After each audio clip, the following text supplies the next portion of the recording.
Well, I grew up in New York, and I kind of a large family, and the word dysfunction comes in. Dysfunctional families was the stereotypical of most families during that day. Growing up in my home, there was not a lot of joy and peace. As a defense against the loneliness and the feeling empty, I started overeating. And as I grew older, I started getting teased as a kid for my weight, and that led me to becoming a bully. At 11 years old, I started smoking marijuana. I dropped out of high school because of my marijuana and alcohol use. I thought joining the Marine Corps was going to solve all my problems. My problems with my weight, my problems with being bullied, and my problems not feeling not belonging to anything. I needed something. A month prior to my completion of my 3-year enrollment in the Marine Corps, I was arrested for possession and distribution of marijuana on a military installation. I was sentenced to 1 year and 5 days in the brig. After when I got home, I was on parole, so I didn't know what to do, so I decided to start a painting business with my brother. I thought that maybe, this was it. I finally found what I need. I'm gonna be my own boss, I'm gonna be successful, I'm gonna have a lot of money. I figured that would make me happy.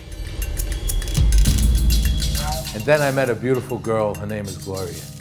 And our first son, Jonathan, was born after being married for 3 years. Things were going well, my business was thriving, we traveled on vacations. I also was getting very active in the local business organizations. Everything was perfect, but inside was empty. It was a hole, it was rotten.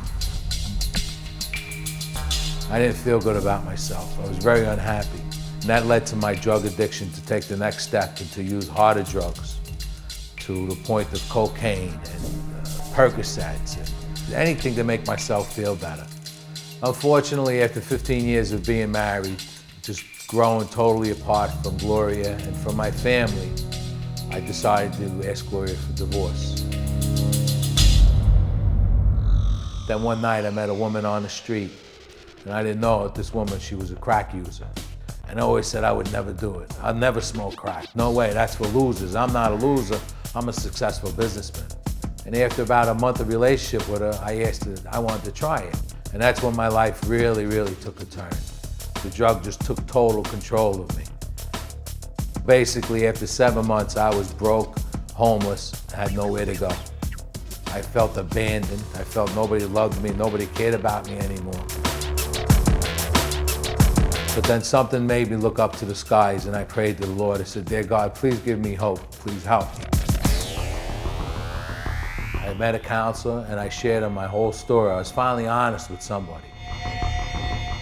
And this counselor, he recommended that I go to a halfway house out of state in Florida.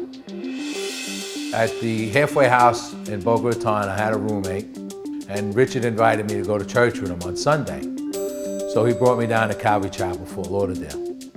And I started seeing all these people with their hands in the air, and just the joy and the peace on their faces and the happiness. And it's just, I craved it, I wanted it so bad. And I knew I was in the right place. And on May 13th of 2007, I made a decision to publicly accept Christ as my Lord and Savior and to commit my life to being a Christian. On June 9th, 2007, I was baptized in the Atlantic Ocean. And that's where I said goodbye to the old John. The new John was born.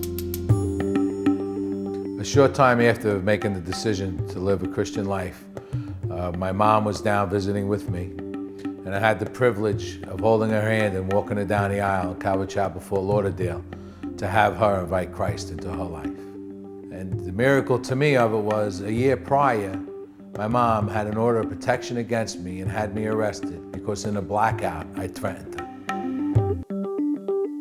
My relationship now with my mother is probably the relationship that God intended a son to have with their mother. I developed a relationship with several gentlemen who are I consider today my accountability partners. I'm learning how to deal with people and how to be with people and how to help people. Now, aside from my church activities, I'm employed working in ballet, parking cars, which I tell you what, monetarily, I have less than I've ever had in my life, but I'm the happiest I've ever been in my life.